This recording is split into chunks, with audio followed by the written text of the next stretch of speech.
Hey guys, this is Jeff Stanek with Figured Out Baseball. We've got a great Figured Out Baseball podcast today that I'm really pumped about.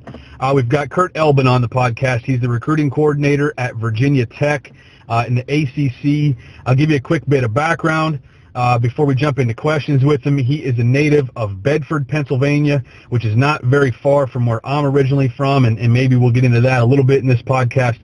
He played at Lock Haven University, a Division II school in Pennsylvania. When he was done playing, started his coaching career at Muhlenberg. He was there in 2007. From 2008 through 2010, he was an assistant coach at Thiel College. That's a Division III school in Pennsylvania. When he was at Thiel, they were ranked as high as 13th in the nation and had one of the best offenses in the country at that level. In 2011 and 12, he spent 2 years as an assistant coach at Shippensburg University, another Division II school in Pennsylvania. Then from 2013 through 17, he was an assistant coach at VCU, Virginia Commonwealth in Richmond, Virginia, part of the Atlantic 10. VCU has been one of the most successful programs as far as mid-majors go for the last decade or so. And while he was at VCU, they had four straight seasons of 35 or more wins. 1 year in there, they won the regular season conference championship, and in 2015, they won the conference tournament championship. They advanced to a regional and a super regional, the first super regional in VCU history. The 2017 team led the conference in batting average, on-base percentage, and hit by pitches. They were also 14th in the nation in hit by pitch. They finished in the top 100 in batting average 3 of Coach Elbin's last 4 years at VCU. He was hired at Virginia Tech in June of 2017. His team at VCU, since he's arrived, has increased on-base percentage significantly since he first took over.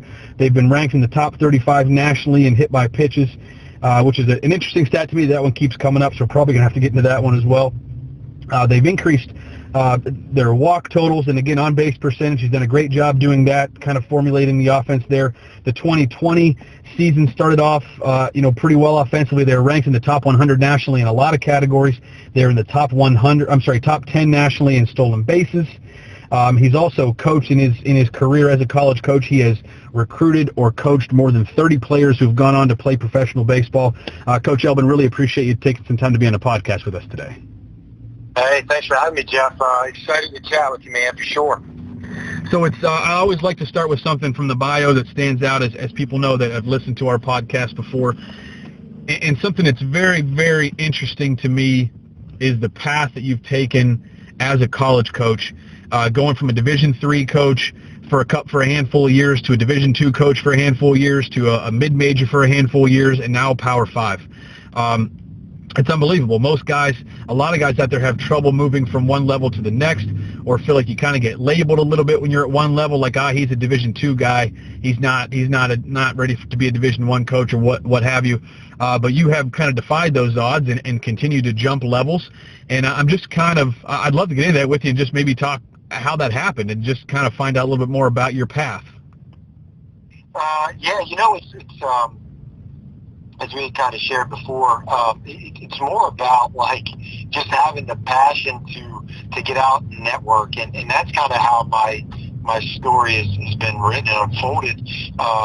And I get calls all the time and talk to some younger guys that are trying to get in the game. They ask, well, hey, you were a D2 player. How did you get into Division I? And basically, I was open to going anywhere. I just wanted to coach and meet people, and I wanted to get on the road. And that started at the Division III level. I didn't take any jobs that I couldn't go and recruit, because I knew recruiting, to me, getting on the road and evaluating players was a chance to kind of grow my network. So when I started at Muhlenberg right out of college, it was, I coached some infielders and I think I can't remember if I coached first base or not, but I was there first season, and by working at camp in that summer, I met a guy that kind of got me connected to Thiel, and Thiel is kind of the same thing. Worked at camp while I was in the summers, and I worked some summer leagues, and kind of just got out and grew my network. And Coach Jones took me on there. I still talk to Coach Jones at least once or twice every week, and we've remained really good friends there at Shippensburg, and he's done a phenomenal job there. when I went to VCU, it was a weird situation, and it was a weird situation because I got hired by Paul Keys, that wasn't recruiting at the time as the head coach because at that time he was diagnosed with cancer. So when I took the job, I took the job as the volunteer with the ability to go and recruit. And so that was an extremely different situation when I got to VCU there in the fall or the summer of 2012. That's kind of what allowed me to take that position because I knew I could go and recruit. And that we had some success there, and I had a chance to work under Coach Stifler, and I have so much to say about him and thank him for what he's done for my career, and I actually was on the phone with him for about an hour yesterday, so we stay in touch as well. So, but I don't know if that's what you wanted to hear, but that's kind of my background of how I've kind of made it to where I'm at. Absolutely. How about, I'd like to just, if you don't mind, just kind of ask specifically, with VCU, can you kind of tell us what transpired for you to even get that volunteer job? Because even, Division I volunteer jobs are pretty sought after, because I think a lot of guys realize that, Division I volunteer jobs can often end up, leading to promotions or another job at that level or whatever. But I think for a lot of coaches out there, just like players, Division I is a level that a lot of guys aspire to be at. I'm sure there's a lot of competition. Did it have anything to do with you and Coach Stifler, kind of both being Central Pennsylvania type guys, or had you met them before at camps, or can you kind of tell us what happened to lead to that?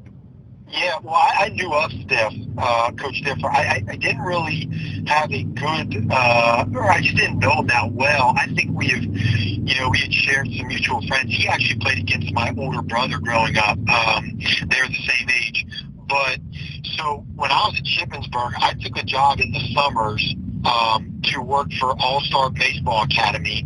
And basically what I did was I was a site supervisor for some of their events where we would take buckets of balls and nets and radar guns, and we'd travel around the East Coast. I went all the way down into North Carolina, all the way up into New Jersey, and we would just run their some of their showcases. Well, we did one in Richmond, and Coach Keys was there working it. He was up there and working it, and I had a chance to spend some time with him. And when VCU's volunteer left the year I got hired, I believe Coach Stifler just called me out of the blue, but he had talked to Coach Keys about some guys, and somehow my name came up. And that's, to be honest with you, there really wasn't any rhyme or reason other than the fact that I took some time to just chat with Coach Keys working at camp in Richmond, Virginia, when I was employed for another school. So that's kind of how that came about.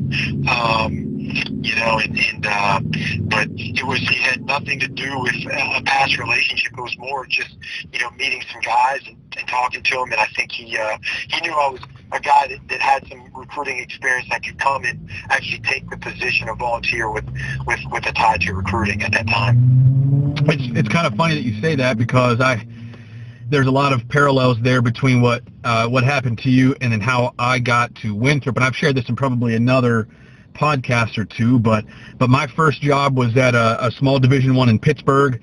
I was the second assistant, but didn't get a chance to go out and do much recruiting, and I really wanted to do that for a lot of the reasons that you said. So I took a job at a junior college in Iowa. But when I was still at my first job at Duquesne University, I worked at camp at Winthrop, and I met the whole staff. They were all working. I got to meet everybody, and funny enough, Mike McGuire, the guy I ended up working for 5 years later, he and I didn't get to interact much, but I talked with the head coach as much as I could, because he was a Pennsylvania guy. I talked to their pitching coach quite a bit. He's the one that kind of set me up with everything at the camp. And then I was at this junior college in Iowa, and I was recruiting in Georgia for the summer. And actually, I took a job with Perfect Game. Perfect Game used to, I don't know if they still do this, but they used to do this with junior college guys. They'd pay junior college guys to sit at a field and scout, basically, and take scouting notes. So I was doing that. I was, getting paid to scout, which was amazing at the time. And but I, being in Atlanta, I ran into the pitching coach from Winthrop. He kind of said, "Hey, what are you doing this summer?" And I said, I'm looking for a job. Would love to get back into Division I. And he said, "Our volunteer job is open." And I didn't hear anything for like a month. I sent him my stuff and didn't hear anything for quite a while, and then kind of out of the blue got a call from the head coach. But I found out later that I got their volunteer job because they have a lot of tournaments at their field at Winthrop, and they basically wanted to hire a volunteer who had recruiting experience and who could basically be trusted to recruit there. So that's almost like having 4 guys on the road, right? And that's how I ended up getting the volunteer job at Winthrop, was because I had some prior recruiting experience, and I know that helped me a lot there. So definitely some similarities. Yeah. What about going to Virginia Tech? I mean, that's a pretty good jump as well. Going from a good mid-major to a Power 5 is not an easy move to make. And I mean, heck, when those jobs come open, there are probably hundreds upon hundreds of applicants. Can you kind of talk us through what happened there for you to go from VCU to Virginia Tech? Yeah, for sure. So, when we were at VCU, we used to always go up to Maryland to play Coach Sheff and his team up there. But other than that, I never really I didn't have his number. We never talked. Well, once again, just a random experience. I was recruiting. I remember I was recruiting at UVA, at the University of Virginia, and Coach Sheff was there, and we were watching an underclass event, and there was like 4 coaches there. And I was there to see a specific player, but I sat there, and somehow Coach Sheff sat down next to me. We introduced ourselves and kind of, said our hellos, and hey, obviously we played against each other a little bit. I sat down to talk to him for basically the whole day, like 4 hours. Outside of that interaction, had no previous or post conversations or correspondence with him until another opportunity came up for me before I took the job at Virginia Tech. I knew he was a guy that had worked in the ACC before when Maryland was there. I called him up. I got his number from one of their assistants and called him up, and we talked at length about another opportunity that I had at that time. And he had told me that he thought it was my best interest to stay put. He's just at VCU. I stayed at VCU. We had a really good year. He gets a job at Virginia Tech and calls me on this right after the press conference. And he wanted a guy that had recruiting experience in the state, because he was bringing his pitching coach, Coach Fecto, with him from Maryland, that had no ties to the state, and neither did Coach Sheff really. And that's kind of how that became my link there to getting the job at Virginia Tech. But I honestly think it was because of, the work that we had done at VCU, but that day there at UVA where we had that opportunity to sit down and just chat. He got to know me a little bit, and we're not staying in touch. But I think he kind of respected, where I came from and what I did there with my time, at VCU.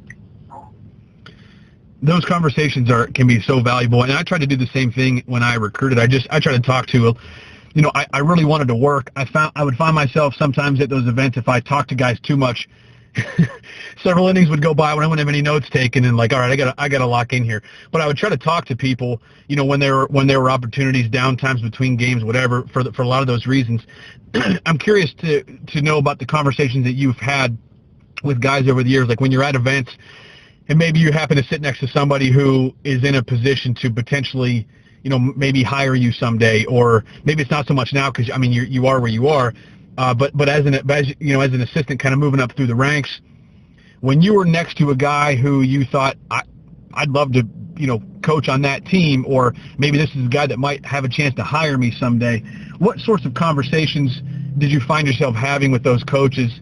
Were you trying to ask questions and do a lot of listening? Were you trying to sort of, tell them about yourself not in a showy way, but just as a way for them to get to know you, so they would know kind of your philosophy and know that you're not that you're a good coach, and kind of get an idea of what sort of coach you are. Can I just kind of ask about those conversations that you would have with coaches and how those went? Yeah, I always thought about that to myself, like when I was younger and get around some guys at some established programs, like how you interact with those guys, because potentially they could affect your career down the road. And I think as I matured in the game and my career moved on, it was more to me about asking guys how they were doing, how their family were doing, like just things that didn't really relate to baseball, because at the end of the day, I think you can train someone coming into your program a certain system or a way. But I think what people want to know is, are you good people? Do you have communication skills? And can you relate to other things outside of baseball? That's the angle I took. And then obviously we get into some baseball talk, and I would certainly share my opinions on certain things, but I would do a lot more listening than I would do talking. But anytime I talk, like anytime we're out and about and we're recruiting, and I'm talking to a colleague or another coach, to me it's what I try to do. And I probably don't do a good job because we always get back to talking about baseball. I try to talk about other things, to be honest with you, because we get paid to be in the game and always be mindful of the game and talk about the game. And at some point, I think it's more about just talking about relationships or developing relationships in that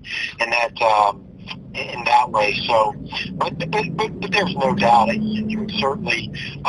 I would always try to put my 2 cents in about a certain thing that was going on in the sport, whether it be something swing related or offense related or infield related. I always had an angle there, but I always wanted to make sure we just talked about some other things.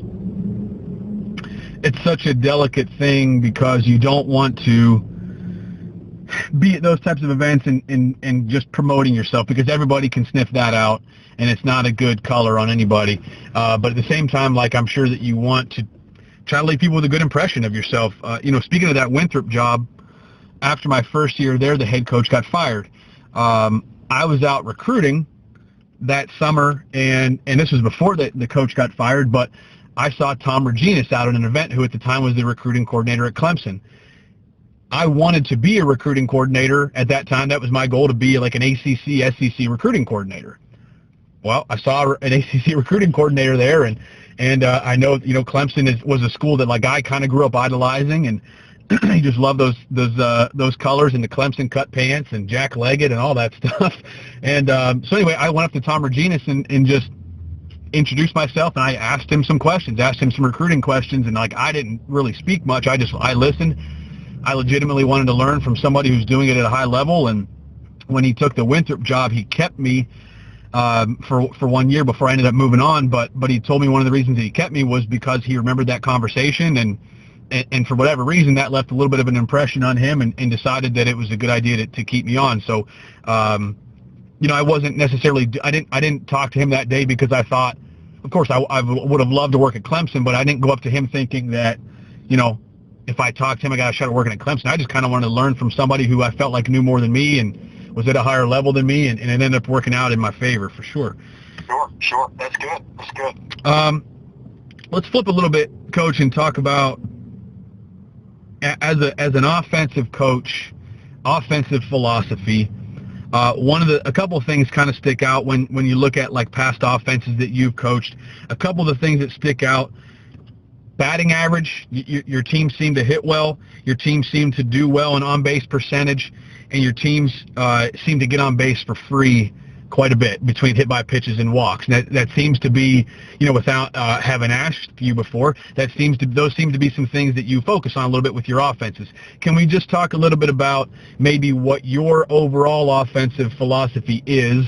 As you move from school to school, maybe it's changed over time, but what do you think makes up a good college offense? Like, what are some statistics that you want your teams to be good at, or maybe, like, when you first take over a program, like, we need to get better in these areas? Are there certain areas that you feel like, or certain stats you feel like good offenses are usually good in these particular areas, and this is kind of where we want to focus on getting better? Yeah, for sure. Well, first off, it's funny, you as you go from place to place, your recruiting's a little different. I think, what your niche is and what your certain staff feels is important certainly drives, some of your offensive concepts and core values. And, whether you want runners or whether you want guys that can hit a little bit because of your park. So those things have changed throughout the time. But for me specifically, I mean, it is about getting on base, and it's about scoring runs. And that is, on base and slugging is always going to drive offenses that I have anything to do with. And sometimes, you don't have the personnel to sludge.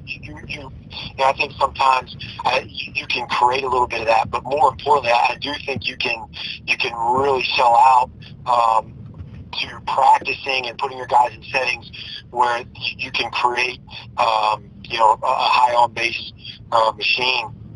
But being on base, getting free 90s, those things are things I think that you do have control over, and that's something that we preach a lot at all the places I've been, is taking advantage of things you have control over. Dirt ball reads, stolen bases, having strike zone discipline, and having, being aware of the zone so you can put yourself in advantage counts to either do damage or to draw walks. So we're constantly preaching, finding ways to create different ways to get on base, because getting on base is getting guys into scoring situations, but you're also just putting pressure on pitchers to execute pitches. So, so specifically talking, I don't know how deep you want me to get into it. First things first, we want to evaluate our personnel. What do we feel we can do well as a team? And then we're going to attack those strengths as best we can, and we're going to design our offense per se around those things. And once you kind of figure out what your guys do well, you want to put a plan in action. And this past year, specifically speaking, we wanted to do everything we could to allow our guys to just simplify their approach, whether that be taking away a certain side of the plate and box adjusting to that because they could handle the away pitch because their swing worked that way. So we would just put them in the box, and we spent a lot of time trying to evaluate what our guys did well so we could then put them in a situation to handle a certain pitch or a certain zone, if that makes sense. So we did a lot of 7-ball drills, trying to understand what our guys could handle, and then we just attack that area in the games. The other thing that we do a lot with is we talk a lot about trying to eliminate pitchers certain pitches, whether you're a right-handed hitter or you're a left-handed hitter. Does he throw this certain pitch to this side of his hitter? If I'm a right-handed hitter and it's a left-handed arm, and let's say he's a big fastball changeup guy, we're going to attack that. We're going to try to eliminate pitches so our guys aren't up there thinking, okay, well, if I watch him on video, he's throwing 4 pitches, but maybe this pitch doesn't get hit or he doesn't throw this one for strikes. So we're going to eliminate those 2 pitches, and we're basically going to key in on this pitch in this zone because that's where it gets hit. So we're constantly talking about, without getting too involved, we're constantly talking about how to simplify each of our hitters' approaches within the game, going into the game, what pitcher we're seeing. But usually, Jeff, it comes down to competing in the box, not giving ground, and finding a way to be successful and finding a way to compete. And we try to do that as much as we can.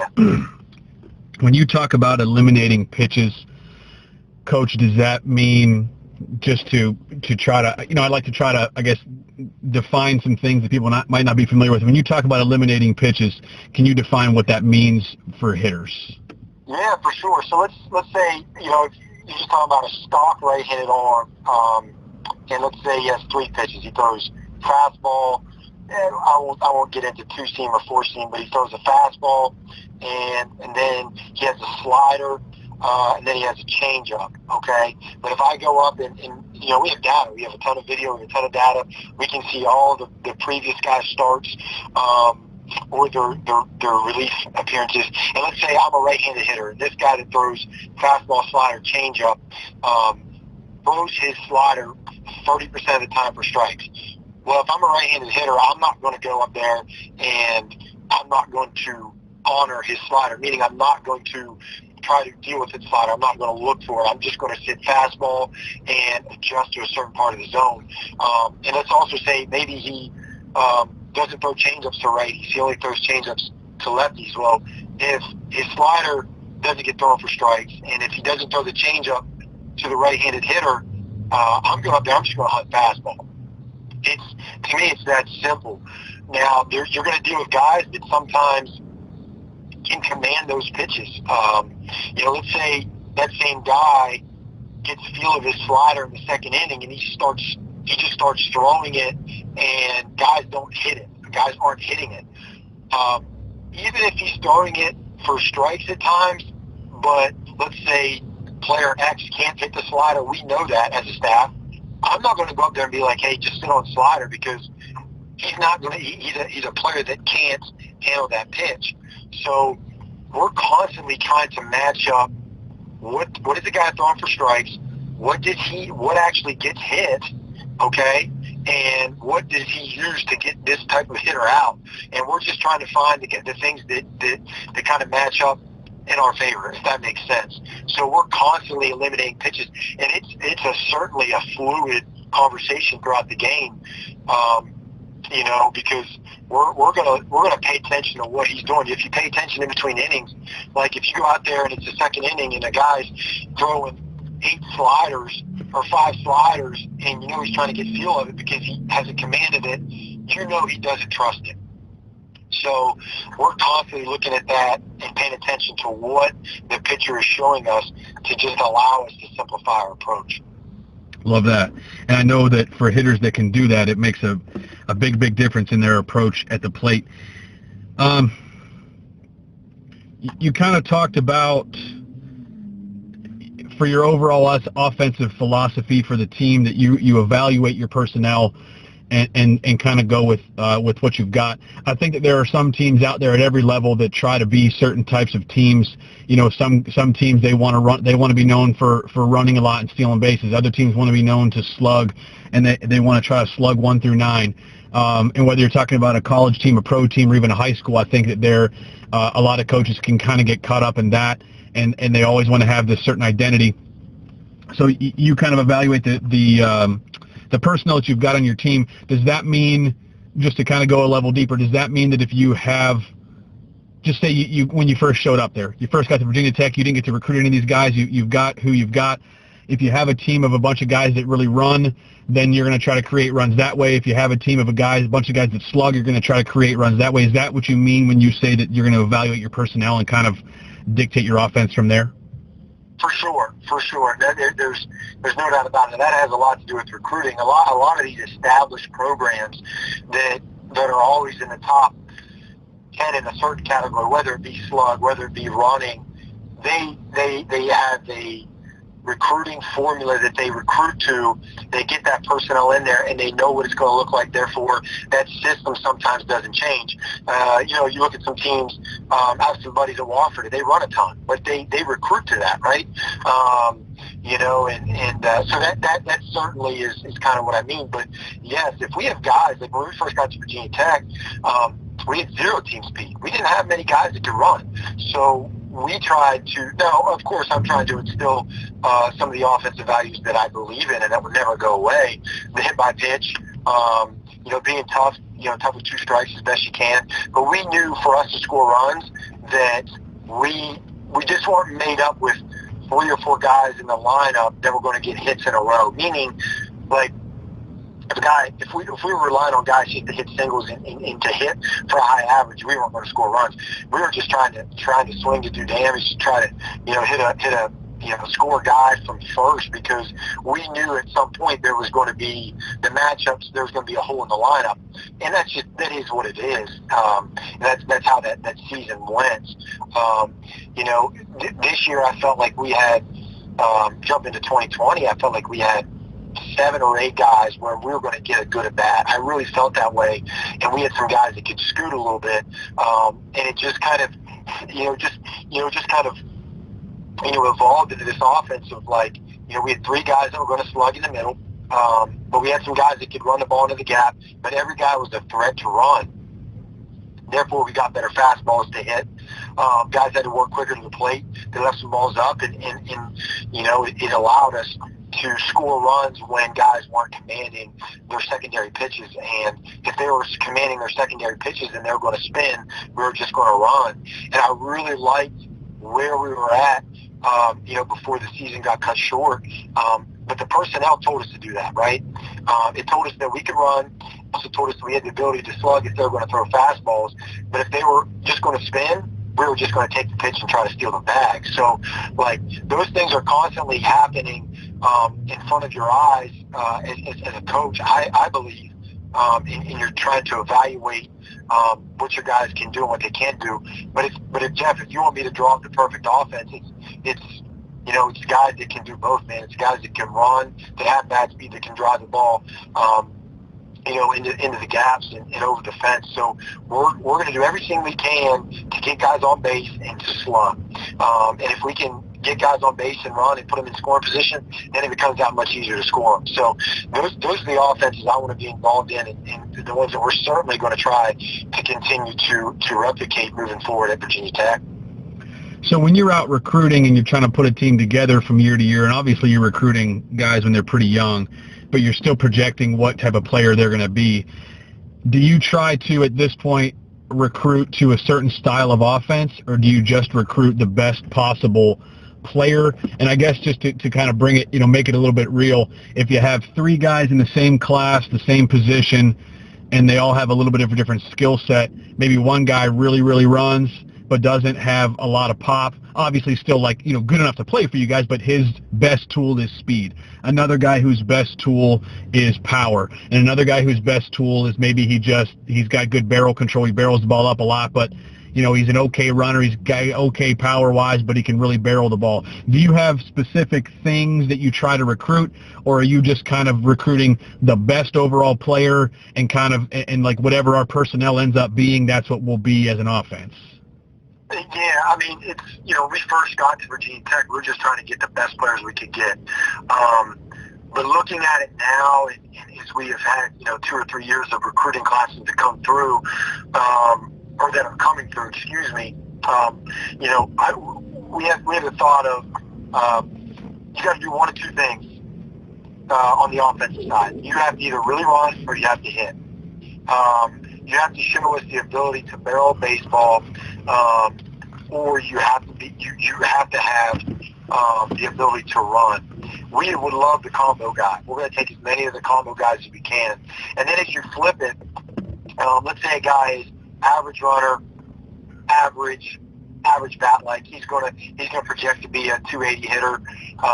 Then he has to have high defensive value. And I think when you look at shortstops, catchers, and center fielders, you're trying to get as many. Everyone does. You're trying to get as many of those guys as you can. But when you look at those guys as an offensive player, to me, like, they have to have high defensive value if you're going to give a little bit on the run tool or the hit tool, if that makes sense. So to us, it's one of those three things. It's run, hit, high defensive value. They have to do one of those three things. Now, we're going to take as many combo guys as we can get, right? But just taking the big burly slugger that has limited defensive value and can't run in the ACC, in the SEC, in any good conference in college baseball, that guy, if he doesn't hit, he goes unnoticed. And we're trying as best we can. We're trying to avoid, I don't want to say avoid getting that player, but you just can't miss on the bat. Because you look up and no one hits the Friday night guys for the most part. Like, you're going to go through spurts of Fridays in a row in the ACC where you're going to get 4 hits off the starter, hopefully, and maybe score 1 run. So the guy that can only hit, like, his only tool is hit, it might get absolutely neutralized, and then that guy has no value in your team winning because he's an average defender, average runner. If he draws a walk, he's going to clog the bases and he can't get a dirt ball read or he can't run. So if you're going to take a guy that hits, you just can't miss on that bat. If I'm going to be honest with kind of how we, like, that's how we go about evaluating guys, and that's how we go about evaluating talent. And I will throw one more little thing, but you'll also look up and see the guy that you go and see him one time, and you're like, it looks like a good player, but he's always around good stuff. You go see him again, it looks like a good player, but his teams always win, and he's always in the middle of something good happening. You go and watch him a third or a fourth or a fifth time, and it looks like this dude is just always around, good things happening on the field, then you take that guy because he might have an innate quality that we can't see that he either makes guys around him better or he's just going to make your program better. We'll take that guy too. So the guy that has some edge to him and he's just a really good baseball player, there's a room for that guy in our program as well. Love that. Now, did anything change as you moved up levels? Like, were you able to be more specific? So had I asked you that same question and you were still at VCU or even at Shippensburg, and obviously you've grown and progressed and matured as well, but if you were, the same person you are today, but you went back to VCU or went back to Shippensburg, do you think that you can get more specific with what you want to recruit at different levels, or is it just you're recruiting basically the same way, like trying to get that power speed combo, and he's got to do more than one thing. He can't just hit, but obviously it's not just the same caliber of guy. Is that something that has changed for you as you've moved up levels? Yeah, I think it has, and the only reason is because the level of pitching gets better, right? If I were to go back to VCU, and you go to some of these other conferences where I feel like you can get players to, and I used to say this all the time when I was at VCU, and I would talk to Stiff about this, our head guy, and we would always talk about being able to overwhelm the pitcher's ability to throw quality pitches in his zone because he was scared of you either running or hitting the ball in the gap. So we talked about, and to steal Stiff's term, I give him credit, he always talked about rabbits or gorillas. He's like, we either get runners or we get maulers. Guys are going to maul baseballs because, the in-between guy, he's just average at that level. But the guy that can really, really run, maybe you can teach him to do some things, right? Or the guy that can really, really hit, maybe he's going to make the guys around you better in that lineup. Because and then you jump back into the ACC or the SEC or the Pac-12, whatever. There's good baseball everywhere, but I feel like good hitting and guys that just hit sometimes get neutralized on Fridays and Saturdays in our league. So going back, if I were the same coach now, going back to VCU, I think you could recruit absolutely to a certain philosophy that plays to your park, that you can kind of create some good matchups in the league. It's recruiting is always fun for me to talk about. I really do enjoy a lot of things about it. If you're recruiting, you're recruiting guys that have those tools that we just talked about, but at the same time, your teams have done really well batting average wise. Is batting average something that you believe in as an offense? And I ask that sort of just because in Major League Baseball, which I'm sure a lot of our, I would assume most of our subscribers are also fans of Major League Baseball. Major League Baseball batting average has sort of become something that people just don't care about much anymore. Not that it's maybe there are some individual players, but offenses in general, it's just not a stat that people pay attention to. And even the people that, the Twitter trolls that have never played, have never coached, and they're just stat rats, they'll just talk about all these other stats that mean more. To you as a hitting coach, does batting average still carry any weight for you? Is it still something that you like to see for because you believe it's batting average is an ingredient to a good offensive, a good consistent offense? Well, yeah, I do. I do. I have a couple of thoughts going through my head, but the short answer is yes. And the reason is because I've always believed this, and I've always said this. I say this to our guys on staff all the time. If you go and watch a player and he gets hits, and you go and watch another player and he has really good tools, but he doesn't get hits, there's a vision issue or there's a hand-eye coordination issue that we might not be able to evaluate. Hitters that hit, they hit, and they always hit. So if you're a guy that believes, well, I want to create a team that slugs, or I want to be a team that runs. I've done this, and I've seen it happen through weighted bat programs and weighted ball programs and just movement progression things where you can take the hitter that has the ability to hit, maybe just hit singles, and you can increase his exit velocity by a large amount. Through just, if you want to attack that certain part of his game, you can do that, but the guy that swings and misses, you cannot fix. I firmly believe that. So batting average to me is guys that have the ability to hit the baseball where guys aren't. And you either call them really lucky or they're just really good at getting the ball in the barrel. So to me, batting average is an absolute indicator of success. It's not the end-all be-all. But I think you can take the kid that has the ability to hit for a high average and inform him into a guy that actually can slug down the road as he matures and progresses and creates strength in his swing. So we always talk about it when we go and recruit. If you see a guy get hits, and he's always getting hits, there's a reason to that. Like, there's a reason for that. And you can take that guy, and he has a good foundation, and you can mold him into a guy that, whether it be I want him to slug or I want him to just be a big-time zone discipline guy, and he's on takes and spin counts, whether he's on takes 0-1, 1-1, or maybe even it goes aggressive is taking 0-2 because guys never throw strikes 0-2 or whatever. I do feel batting average is important because guys that hit for high average they get hits. What about stolen bases? Another thing that's really just disappeared almost in Major League Baseball. Only guys that are like plus runners seem to really run much. But, obviously it was a short season in 2020, but you guys were in the top 10 in the nation in stolen bases. You've talked about recruiting speed as one of the tools that you really love. But, speed can be used for other things. Obviously, speed goes into how much range you have defensively. Speed goes into running the bases, taking extra bases. There's a lot more to this. In fact, there's a lot of guys in the big leagues that really, really run and are, have great defensive range but just don't steal bases. For you as an offensive coach, do you still believe in the stolen base? Do you still think there's value in stealing bases?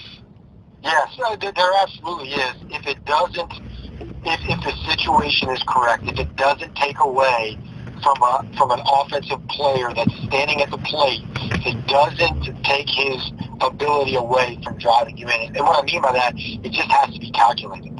You have to understand how your guys run. You have to understand the tendencies of the pitcher. What are his times to the plate? Is this catcher throwing the ball well in between innings? A lot of these things go into play when we talk about running. This season, the guys just took hold of it, and they started to feel like they could put themselves in situations where they were not going to get thrown out. But I think as an offensive coach, you have to be smart about giving your guys green light and when to shut them down. Our best hitter, he got drafted, in the 4th round. He was our catcher. When there's a runner on first, we were not running. We were not going to take the bat out of his hand. We weren't just going to do it unless it was just a 100% chance we were going to take the base. So those things come into play. There is absolutely room for stolen bases in our game, but if you watch, and I talk to coaches about this all the time, if you watch and you get into postseason play and you get into conference tournament play, those teams that run a ton, they don't run anymore. Because you're now going to face teams that have better pitching staffs. They're better at holding runners. They're better behind the plate. So therefore, the risk of running and getting thrown out is way it's worse than actually stealing the base, because you still got to get ahead. So as you get further into the season and the outs become more precious, I think stolen bases sometimes take a little more of a back seat because just those 27 outs are so precious. But Jeff, if the times work out, if the catcher is showing you that he cannot be consistent on the bag, and we have the personnel to run, we're going to go. But there's always exceptions to the rule. If you like the hitter at the plate and you wanted to hit with a guy on base, you're going to probably maybe just put the brakes on the run game and just let that guy go. Offensively, let him hit there. So we take a lot of those things into account. But to be honest, I'm a little more involved practice-wise on dirt ball reads and going first to third. I think those things, to us, hold more weight in our program than stolen bases, because there's threat of running, and you can create pressure without actually stealing, and you can put pressure on the catcher and the pitcher to actually command the breaking ball. And if you do that, now he's got to get the ball into more, he's got to get it more up in the zone. Now you're just getting better pitches to hit. We're going to put more pressure on the outfielders, attacking ground balls on base hits. I think those things hold more weight in our program than stolen bases. We practice them a lot more. The dirt ball reads are something we've talked about with some other guys on the podcast, and something I've always really bought into, and I think people will be surprised at how much that actually happens. I mean, how many times, if you had to guess, or maybe you have a number, how many times does this actually happen in the ACC where your guys can move up because of balls in the dirt in any given game or a weekend? Is that still a part of the game at that high of a level? There's no doubt about it. It happens all the time. It happens, and to be honest with you, it happens more with guys that aren't as fast in our game, I think, because now you're a little more apt to bury the breaking ball. Okay, you have just an average runner on first base, and it's a 2-strike count. Something's going to be down and in the dirt, but that pitcher's got more. Like he's more apt to bury that because he's not worried about that guy either stealing or going dirt ball read. But that's when it's more prevalent in our game. It's those guys that they read knees and they read glove. Like we talk a lot about reading the catcher and not so much the ball flight. We're trying to see that guy go down. If we see that guy go down, we're out. It's 100% on. If we read wrist down in open wrist, or we see knees early into a block position, we're going out. Now it's becoming a little different because you see guys that catch on a knee and they're going to try to just block there. We're still going to take they catch on one knee. We're still going to take our chances, but there's a lot of things that go into play. But to get back to your question, is it still prevalent? Is a part of the game? It absolutely is. We want to get 3 a game. We're working for 3 dirt ball reads a game. And if we have a chart that we keep in the dugout. It's kind of a hustle chart. It has to do with good slides, hit by pitches. It has to do with hard 90s. It has to do with taking extra bases, stretching singles into doubles. It has to do with dirt ball reads. It has to do with just creating any kind of pressure play that we can create. More often than not, you can find those chances to get the freebie for sure. Other freebies that you've talked about, walks and hit by pitches. I'm just kind of curious as to, let's start with walks. Do you think that's something that you can teach guys to do? That was always a debate between some coaches that I coached with in the past. Basically, if a guy's a free swinger, he's always going to be a free swinger, or can you make this? Can you get a guy to a point where he can take a decent amount of walks? It's when I won't even say which school because just to not bring the kid up, but one of the jobs that I got when we took over the program, we looked at looking at stats from the year before, and there was one guy that had like 180 at bats, not plate appearances, 180 at bats and 0 walks in the previous year, and it was like, what do you do with this guy? So I'm just kind of curious to hear your point of view. Do you think that you can you teach walks? Is that something you can coach? Can you take a team, same makeup as the year before, and increase their walk totals just by the way you're coaching them or things you're doing at practice? 100%. There's no doubt about it. To me, walks, everyone's going to look at walks and be like, well, okay, those guys are less aggressive. And we don't equate that at all. We don't talk about walks, one. We talk about hit by pitches a lot. We practice hit by pitches a lot.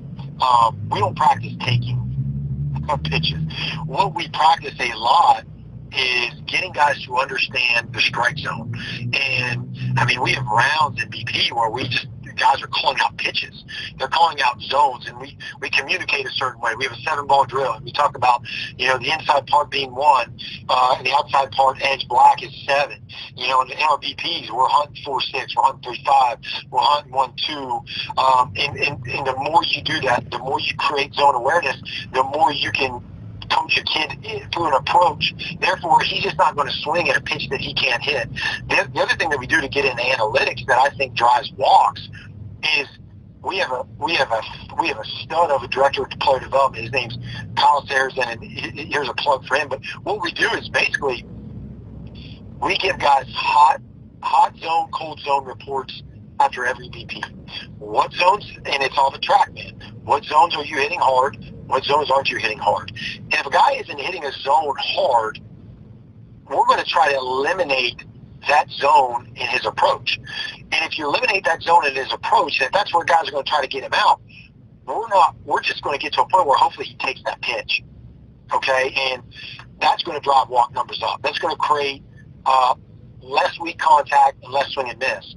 So it's not so much about, we don't talk about walks. We just talk about an approach and zones and what parts of the plate our guys can handle. And as you do that over time, guys become extremely they don't become picky. They just become extremely confident in what they're looking for and what they can handle. And once that player understands that, now, if he doesn't get a pitch that he can hit, he's just going to spit on it, because then it becomes to this, how good is his two-strike approach?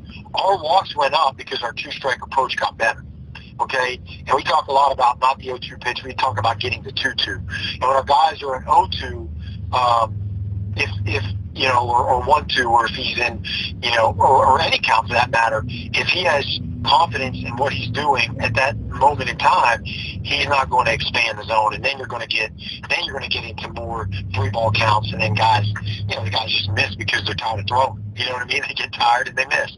So walks is absolutely something you can teach, but it's not directly, if that makes sense. We teach it indirectly, and that's kind of how we go about that. You said your walk numbers went up because your two-strike approach got better. Can you talk about what your two-strike approach is? Do you have a general overall philosophy that like when we get in 2 strikes, this is what we're doing, guys? Yeah, for sure. And just to touch on the 2-strike approach makes our walks better. And the reason is if I'm a guy that's going up there and I know I struggle with 2 strikes, I'm going to be swinging completely, I'm going to be swinging at pitches that I can't drive. If I'm a guy, if we have a player that is confident in his 2-strike approach, he might not balk it, or he might not swing at that first, 5-6 zone pitch, because it's not something he's looking for, and therefore he's not going to put himself in a bad count, which to me creates better walks. But going to the 2-strike, it's certainly evolved throughout the year. Throughout the years as a coach, I was always a big fastball, away timing guy, get on the plate, choke up, spread out. I went through a phase where, we didn't get on the plate, we didn't choke up. I wanted our guys to take their best swing. To me, it's more preference related, but there are 2 absolutes that we must do. We're absolutely going to shorten our move, and you're seeing the big leagues all the time. You see guys, Bo Bichette is a big time leg kick guy. He gets 2 strikes, he quiets down. You see guys like that happening all through Major League Baseball.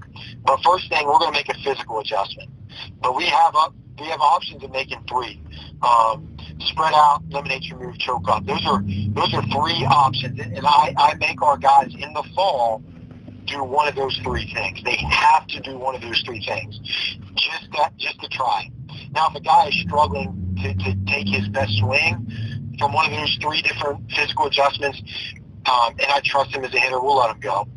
The other things that we're going to do is we're going to move in the box. We're going to move on the box. If we're not going to worry about the fastball in, because you can't hit that if you're looking fastball away anyway, we're going to get on the plate to have more plate coverage away. The thing that we changed this year, there's other programs in the country that do it. This is something that I was always thought about and wanted to do, but I never did it, is we switched our timing. We went to breaking ball timing with 2 strikes. And I can get really deep into it, but basically the nuts and bolts of it is, if this guy has a 70% tendency to throw spin or change-ups, I want to be on time for that. And if he throws a fastball away, I can still hit that pitch or I can foul it off. If he throws it in, I'm not getting to it. Most of the time we're taking it. But if we're on the plate, he's going to run the risk of hitting us. So we're not dealing with the fastball in. So we have breaking ball timing with our setup. We're setting up late. We're trying to be on time for the breaker. But if he throws a fastball up or in, I want to take it. I don't want to swing at it. I just want to be able to hit the fastball away. And that's our two-strike approach. So we want to be in our legs with breaking ball timing, and we want to be able to foul off the fastball away.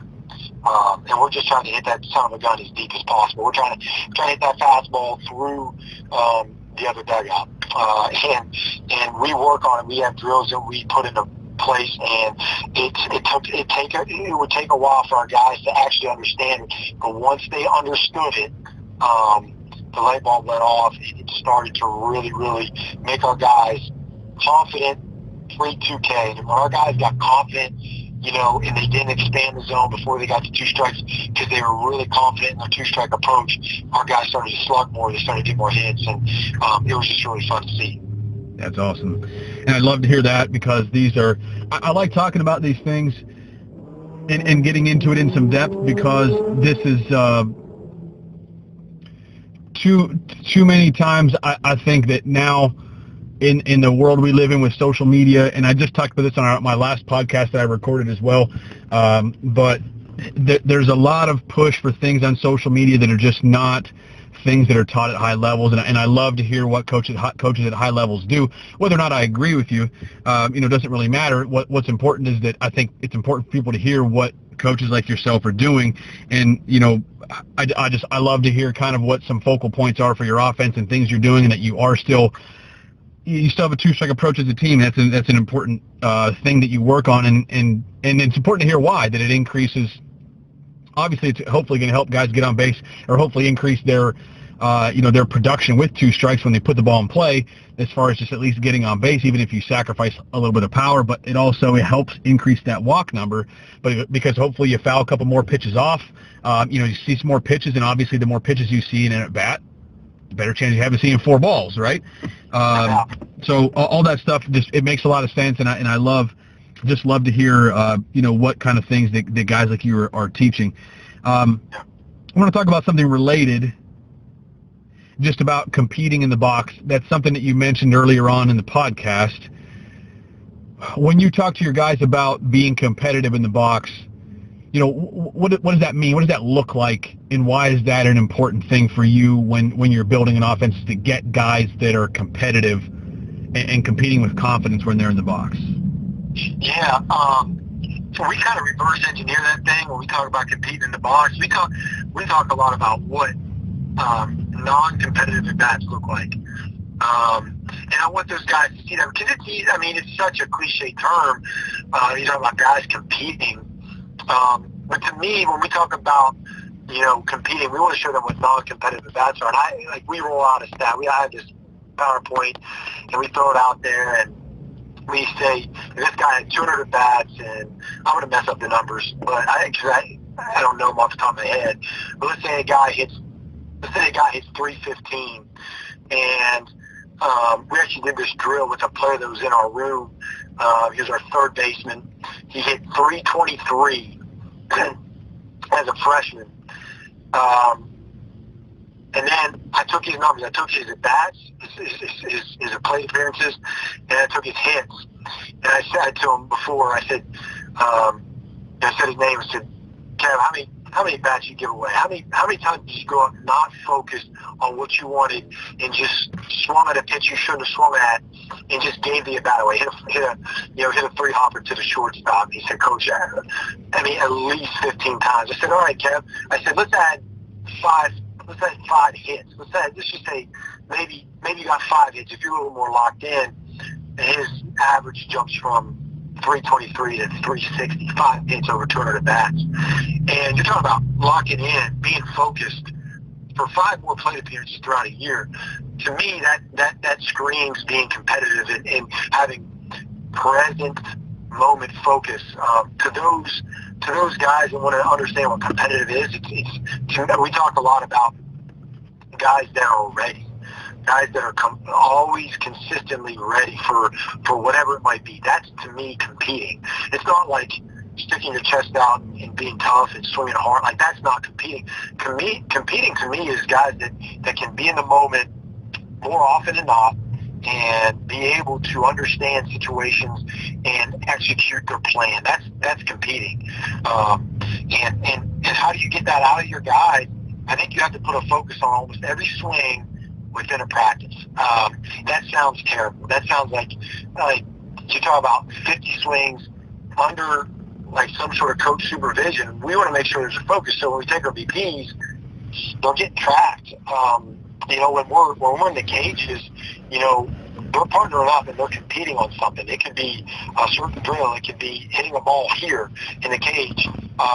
That you're just putting them in settings of being competitive and just creating focus on the swing. That's to me how we've done it. An okay job. We get better at it for sure, but that's how we've done an okay job in creating competitive guys on our team and creating competitive at-bats. We talk a lot about situational hitting, and that has a lot to do with being competitive as well. And just putting a focus and a plan on each setting, drill, or swing. So that's kind of what we try to preach and work on. I love that. And a couple more things here before if you don't mind, if you have a little bit more time just before I let you go. Yeah, I'm for sure. How much does having an approach factor into being competitive in an at-bat? Because when you think about a guy that throws away an at-bat, like that conversation that you had with your freshman, swinging at pitches that you shouldn't swing at and kind of giving an at-bat away is just a term that a lot of hitting coaches use. You gave that at-bat away, or you've given this many at-bats away over the course of the season, where you basically, one way to define that for me is that you didn't either have a plan or didn't execute the plan, or you lost focus or whatever it may have been. How much do you think that having an approach every time you go to the plate is a part of being competitive, having a plan before you go up there on what you're trying to execute? And if you believe that is an important thing, can we talk a little bit about approach, what that means, and maybe just kind of what are approaches you talk about with your kids? Like what are what do you think is a good approach for some players maybe on your team to have when they go to the plate? And it obviously might vary in situation, but let's talk about approach a little bit. So just first of all, I guess, do you believe that having an approach when you go to the plate is a part of staying competitive and not giving it a bat away? Yeah, someone would have to tell me that it's not 100% of being competitive, because your approach could certainly be go up there and swing as hard as you can 3 times at a pitch you feel like you can hit hard, whether it be a breaking ball, slider, a changeup, a fastball. It doesn't matter. But if that's your approach and you went up and you executed it, someone can't tell you just because you maybe didn't have success. Like, our approaches aren't built around success. They're built around plans that we talk about a ton, that we take our players' strengths. So if, I think it's 100% relative to competing is being able to execute your approach. But quite simply, our approaches are built off of our guys' strengths. Let's say every guy in the room has the same strengths. If you're going to design an approach, for me, it's about attacking fastball. It's attacking fastball. No matter what level, if you can be on time for the fastball, and you can create the ability to get your body on time over a season, over the length of a season, more often than not, you will be successful. And that's the first thing we talk about. We talk about, 1, being on time. That's for the fastball. And 2, we talk about having a good 2-strike approach. I feel like you're going to take, and these are facts, you're going to take 50% of your bats over the course of a college season are going to have a 2-strike accounted. So the second thing we talk about within our approach is being able to execute with 2 strikes, like 100% understanding what allows us to have success with 2 strikes. And then the third thing we preach a ton is not giving up our swings. And our approach is, if I'm looking fastball away and he throws me a slider in that window and it's an 0-0 pitch, but out of the hand it looks like a fastball, I don't want to give my swing up. So, and this is tough for guys that have really good hand-eye coordination, and this is something that we have to work on, and I think it's something you teach, is having the ability to swing through that pitch because you got full, and not slowing down your body, all right, and decelerating your barrel just to make contact. So that's the third part of our approach, is swinging to do damage. When I pull the trigger, I want it to be my A swing. There's no doubt about it. I'm working to get my best swing off as much as I can until I get to 2 strikes, and then I have to, I'm at a disadvantage, so now I have to give a little bit. And then the fourth thing we talk about is having the ability to not be a robot and have adjustability patterns, not only within our swings, but within the at-bat. So, it's about handling mistakes, making adjustments. Once we cement our approach is, I'm looking fastball away right here. I'm attacking fastball away. If I get to a 1-1 count, he's shown the ability to throw spin there. Maybe he's just trying to win a strike to get to 2 strikes. I might change my approach. I might sit on spin. Okay, now he misses with spin. Now I'm going back to sitting fastball because I'm in a plus count. He throws a fastball on the edge. I take it. Now we're at a 2-2 count. Now I'm locked in. I'm getting on the plate. Here's my 2-strike approach.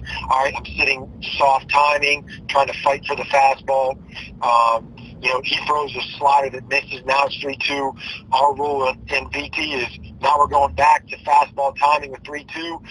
Boom, here's the fastball. I get a hitter in the second baseman's head. That's an approach to me. Walking through at bats like that, talking through at bats like that, and just constantly talking to our guys. We watch so much video, not on swing. We watch so much video on what guys are thinking in the box, what they're looking at. And Jeff, there's some guys that can't handle it. There's some guys that are true see the ball, hit the ball. And those guys, there's not many of them anymore, but those guys are guys that we'll have some separate conversations. But that to me is an approach driven conversation where I just talked about that we'll have with our guys individually and as a group. I love that. So if I'm a hitter, when I was a hitter, I wanted a fastball that was somewhere from the middle third to the outer third of the plate, and something that was, thigh to belt is kind of what I handled the best. And I like to kind of pepper balls up the middle and in the right center gap, whatever. That was kind of my strong suit. And it was just pull a ball off of reaction, more than looking there. If I went up to the plate and that's what I wanted because that's what I handled, but I changed my approach because of a count less than 2 strikes because I believed I was going to get a curveball or a slider or even a left-handed changeup or whatever it may have been. If I changed my approach and I got that pitch and I did not hit a ball hard, even though I kind of got the pitch I was expecting, I took an okay swing, I just didn't hit a ball very hard, would you have a conversation with me after that at bat and say, Jeff, there's no reason for you to get out of your fastball approach. You are a fastball hitter. Stick with the fastball approach until 2 strikes, and if he gives you something else, spit on it. Or do you encourage guys to try to think along with the pitcher? Obviously, you guys have great scouting reports at your level. You can see, you watch video, and you can kind of compare, okay, this is for the type of hitter you are, this is how this pitcher tries to get people like you out. So maybe I could anticipate he's going to throw me this pitch, but even though I know he's going to throw it, I don't necessarily hit that pitch real well. What's your conversation like with a player like that? I know that maybe gets pretty detailed, but I'm interested in it, and I think that there are, if you're to be the best coach that guys can be at whatever level, whether it's a high school coach listening to this or whatever it is, I think this is an important thing for people to understand. So can you talk a little bit about maybe what sort of conversation you might have with that player in that situation? Yeah, well, first off, I tell the guys this all the time. This is your approach. I'll make them write it down. This is your approach. You own it. It's not mine. If you need one, I'll give you one. Okay? And what I mean by that is, if a guy wants to sit slider in a certain count, sit slider, buddy, but sell out to it. Commit to what you're doing. If it doesn't make sense, I will give the player the information that we have and why I think it doesn't make sense. But if it's something that in that moment he commits to it, I'm completely okay with it. Completely okay with it. Now, if it's a guy that keeps swinging a slider and missing it, he's like, Coach, I knew I was going to get a slider, so I sat on it. I'm going to tell him, I'm going to bring him in, we're going to give him the data and be like, this is why you should never sit slider. But if it's a guy that's kind of like, in between, sometimes he hits it, sometimes he doesn't, or, maybe he handles it well, and our approach going in to that game is, hey, don't sit slider, we're all in fastball. And he can tell me why he does, he sat a certain pitch at this certain point. I'm completely fine with it. At the end of the day, it's all about trust, I think. So to kind of sum, go ahead. I'm sorry. No, I think our goals and our jobs as coaches is to develop the player's skill set. Therefore, he can trust his skill sets, and you give him how many ever tools in his toolbox that he can take forward and use in a game to help you score runs. We're just going to guide him along the way. We're going to put up guide rails and be like, hey, buddy, you don't do this too well. You might not want to sit on this certain pitch or get this certain spot in the box. So as long as we can put these guys in situations to develop their tools as much as possible, I want at the end of the day for them to trust what they're doing, because the kid that trusts his abilities and trusts what he's doing and has confidence in his ability, at the end of the day, that player is way better than a kid with the perfect approach and the perfect swing. I'll take the kid that's confident and understands who he is over any other player at any point, because the confident player is the best player on the field, especially in our sport. So to summarize a little bit about just having an approach, competing, being competitive, hitting with confidence. Basically, if you've got a plan and you go to the plate with the plan and you execute your plan, even if you get out, that's an at bat that you'll take, that you're kind of striving for with your guys. It's when a guy kind of forgets about an approach or swings at a pitch that he shouldn't have swung at that was outside of his approach. That's when you feel like guys give at bats away, and just at a very kind of dumbed down level, I guess, if for a young guy listening to this, what it means to have an approach is just to go to the plate, go to the plate with a plan, and a plan that you believe is going to be successful for you, is going to help you have a good at bat. It's that simple, and that's all. I think that's all it's ever been. That's why the term "see the ball, hit the ball" has always been correct. See it, hit it, react to which. But if I see a pitch in the zone that I can't handle, as a player, through constant repetitions, you're going to know you can't handle it, so you're not going to swing at it, right? Like you talk about giving away at bats. Like if I have a kid that can hit breaker, okay, and he knows it, he's the number 2 hitter in the game, and we talk a lot about. We say from the pregame to the right before the first pitch, our offensive meeting is, regardless of what this guy is on video, you have to make him command breaker before you honor it. There's no reason to swing at breaking ball until he shows that he's going to throw you one that you can hit. And giving away at bat, to me, would be a guy that knows he can hit breaker, but swings at the first one of the game just because he sees it well. To me, because just because you see it doesn't mean it's the right pitch to hit.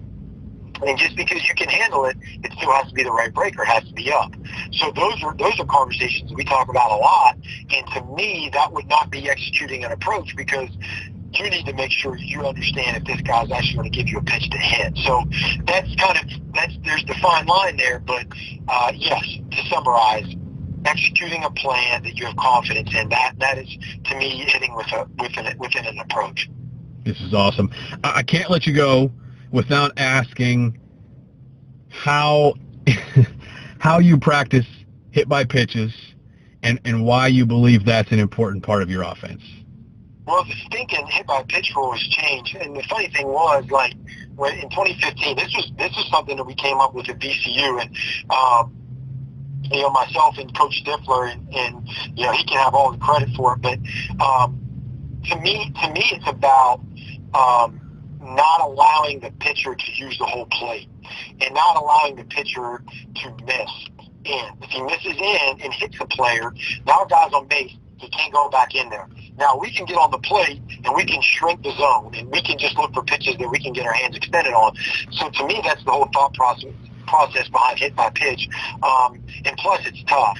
in 2015, we led the country in hit by pitches, and that's when we went to the Super Regional. We just, we're an above average offense. We had some really good players. Two kids that are they're knocking on the big league door right now. But for me, it's about neutralizing the flinch, because you see a pitch in, and if you don't practice getting hit by pitch, you're going to move your feet, you're going to scooch your hips out, okay? But you're also going to expose ribs and elbows.